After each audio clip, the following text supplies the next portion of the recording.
وَلِلَّهِ الْأَسْمَاءُ الْحُسْنَى فَادْعُوهُ بِهَا۔ السلام علیکم ورحمۃ اللہ وبرکاتہ۔ نحمده ونصلی علی رسولہ الکریم، اما بعد فاعوذ باللہ من الشیطان الرجیم، بسم اللہ الرحمن الرحیم۔ رب اشرح لی صدری ویسر لی امری واحلل عقدۃ من لسانی یفقہوا قولی۔ آج ہم اللہ سبحانہ و تعالیٰ کے نام الرحمن پر بات کریں گے۔ رحمان یعنی بہت زیادہ مہربان، بہت زیادہ رحم فرمانے والا۔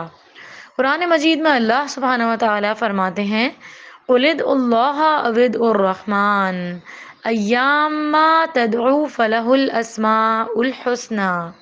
ترجمہ، کہہ دو اللہ کو پکارو یا رحمان پکارو، تم جس کو بھی پکارو گے سو یہ بہترین نام اسی کے ہیں۔ قرآن مجید کی ہر سورت سے پہلے سوائے سورہ توبہ کے بسم اللہ الرحمن الرحیم آتا ہے، یعنی شروع اللہ کے نام سے جو بڑا مہربان اور رحم کرنے والا ہے۔ سورۃ الفاتحہ کے شروع میں بھی الحمدللہ رب العالمین الرحمن الرحیم آتا ہے، یعنی سب تعریفیں اللہ کے لیے ہیں جو سب جہانوں کا رب ہے۔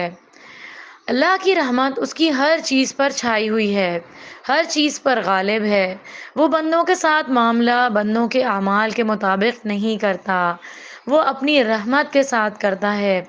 ہم بندے دن رات گناہ کرتے ہیں، دن رات اپنی جانوں پر ظلم کرتے ہیں، لیکن وہ ہم پر رحم کرتے ہوئے ہماری تمام ضروریات پوری کرتا ہے۔ قرآن مجید کی ایک سورت بھی اس نام سے ہے، سورۃ الرحمن، جس میں اللہ سبحانہ و تعالیٰ کی بہت ساری نعمتوں کا ذکر ہوا ہے۔ الرحمن علم القرآن خلق الانسان علمہ البیان۔ وہ جو نہایت مہربان ہے، اسی نے قرآن کی تعلیم فرمائی، اسی نے انسان کو پیدا کیا، اسی نے اس کو بولنا سکھایا۔ اللہ نے ہمیں بہت سی نعمتوں سے نوازا ہے، یہ اس کی رحمت ہے۔ سورہ رحمان میں آتا ہے فَبِأَيِّ آلَاءِ رَبِّكُمَا تُكَذِّبَانِ۔ ترجمہ، تم اپنے رب کی کون کون سی نعمتوں کا انکار کرو گے؟ تو ہم کسی بھی نعمت کا انکار نہیں کر سکتے، کیونکہ اگر رب عطا نہ کرے تو کوئی انسان یا کوئی دوسری مخلوق وہ سب کچھ نہیں دے سکتی۔ اللہ سبحانہ و تعالیٰ کی یہ رحمت ہے کہ اس نے ہمارے لیے سواریوں کا انتظام کیا، یہ اس کی رحمت ہے کہ اس نے ہمارے کھانے پینے کے لیے طرح طرح کی چیزیں اگائیں، اس نے ہماری زبان کو ذائقے کی قوت دی کہ ہم مختلف چیزوں کو چکھ سکیں، اس نے صرف چکھنے ہی کی نہیں سونگھنے کی صلاحیت بھی دی تاکہ جو چیز کھا رہے ہیں اس کے ساتھ ساتھ اس کی خوشبو سے بھی فائدہ اٹھائیں۔ اس نے ہمیں دیکھنے کی صلاحیت بخشی، اس نے ہمیں چھونے کی صلاحیت دی۔ یہ سب کچھ اسی کی رحمت ہی تو ہے کہ اس نے اپنے بندے کو اتنی بہترین قوتوں اور صلاحیتوں سے نوازا ہے۔ ان ساری نعمتوں کے ہوتے ہوئے انسان اپنے رب کا بڑا ہی ناشکرا ہے۔ جس طرح ایک والد یا ایک ماں اپنے بچے سے پیار کرتی ہے اور اس پر رحم کرتی ہے، اس پر شفقت کرتی ہے، اس کا خیال رکھتی ہے اور اس کی نگہبانی کرتی ہے، اللہ سبحانہ و تعالیٰ کو اس سے بھی زیادہ تم پر رحم آتا ہے۔ وہ ارحم الراحمین ہے، سب سے بڑھ کر رحم فرمانے والا ہے۔ اللہ سبحانہ و تعالیٰ کی رحمت ہے کہ اللہ تعالیٰ نے اپنی رحمت کو اپنے غصے پر غالب قرار دیا اور اس کے غضب سے کہیں زیادہ اس کی رحمت ہے۔ حدیث سے ہمیں پتہ چلتا ہے کہ اس کی رحمت کے 100 حصے ہیں، جن میں سے اس نے صرف ایک حصہ زمین پر اتارا ہے، اور اللہ سبحانہ و تعالیٰ نے 99 رحمتیں بچا کر رکھی ہیں جن سے وہ قیامت کے دن اپنے بندوں پر رحمت کرے گا، کیونکہ قیامت کے دن کوئی بھی ایسا نہ ہوگا کہ جس کے اعمال ایسے ہوں کہ وہ صرف اپنے اعمال کی وجہ سے جنت میں جا سکے، یعنی کسی بھی انسان کا جنت میں جانا صرف اور صرف اللہ ہی کی رحمت کی بنا پر ہے۔ اچھے اعمال، نیک اعمال، اللہ سبحانہ و تعالیٰ کو راضی کرنے والے اعمال اللہ کی رحمت کو جوش میں لاتے ہیں، وہ اس کی رحمت کو لانے کا سبب بنتے ہیں۔ اس دنیا میں اگر انسان اللہ سبحانہ و تعالیٰ کی رحمت کو محسوس کرنا چاہے تو زمین اور آسمان کی تخلیق پر غور کرے اور اللہ سبحانہ و تعالیٰ کی قدرت کے مشاہدات کو دیکھے کہ کس طرح بارش برستی ہے، کیونکہ بارش بھی اسی کی رحمت کا ایک حصہ ہے، اور پھر کس طرح رات دن میں اور دن رات میں تبدیل ہو جاتے ہیں، کس طرح زمین پر یہ تبدیلی آ جاتی ہے، کس طرح سورج کی تپش فصلوں کو پکاتی ہے، اور کس طرح چاند کی روشنی راتوں کو ٹھنڈک بخشتی ہے۔ یہ بندے کو جو نیند کی صلاحیت اللہ تعالیٰ نے بخشی ہے، سونے کی جو توفیق دی ہے، یہ بھی اسی کی رحمت ہے۔ پھر دن کو اس نے روشن بنایا تاکہ وہ اپنے رزق کو تلاش کر سکے اور دنیا میں کام کاج کر سکے۔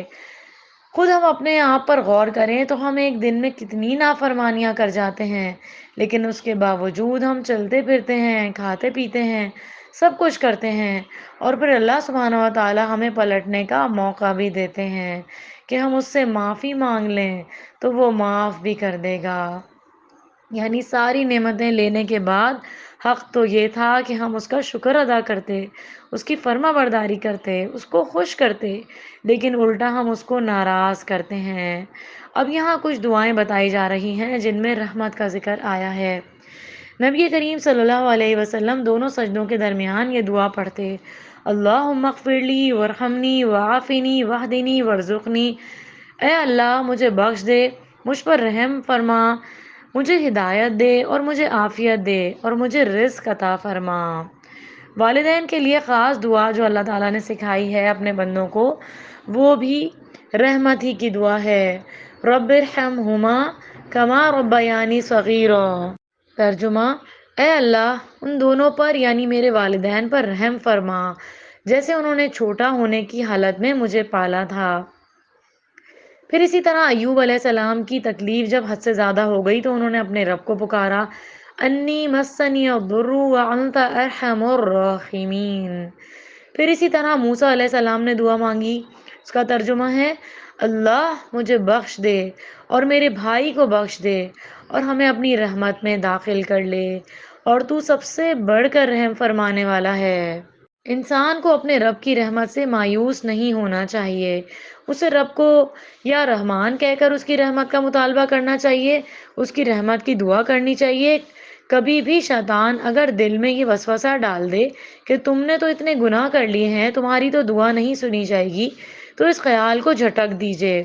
ہمیشہ یاد رکھیں کہ میرا رب سب سے بڑھ کر رحمان ہے، ارحم الراحمین ہے، سب سے بڑھ کر رحم فرمانے والا ہے، اس لیے میں اس کے در پر جھک جاؤں، اسی سے مانگوں اور مجھ پر وہ ضرور رحم فرمائے گا۔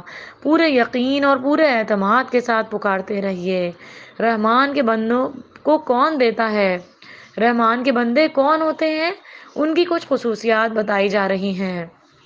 رحمان کے بندے تو وہ ہوتے ہیں جو زمین پر آہستگی سے چلتے ہیں، زمین پر رحم کرتے ہوئے چلتے ہیں، پاؤں مار کر نہیں چلتے، تکبر سے نہیں چلتے، آہستگی سے چلتے ہیں، ہر ایک کے حقوق کا خیال رکھتے ہیں، اور جب جاہلوں سے، لا علم لوگوں سے ان کی بات ہوتی ہے یا لا علم لوگ ان سے بات کرتے ہیں یا کوئی جھگڑا کرتے ہیں یا ان کے ساتھ کوئی بد اخلاقی برتتے ہیں تو وہ ان کے ساتھ الجھتے نہیں ہیں اور ان کے ساتھ سخت باتیں نہیں کرتے، ان پر سلامتی بھیج کر ان سے الگ ہو جاتے ہیں، بات کو طول نہیں دیتے۔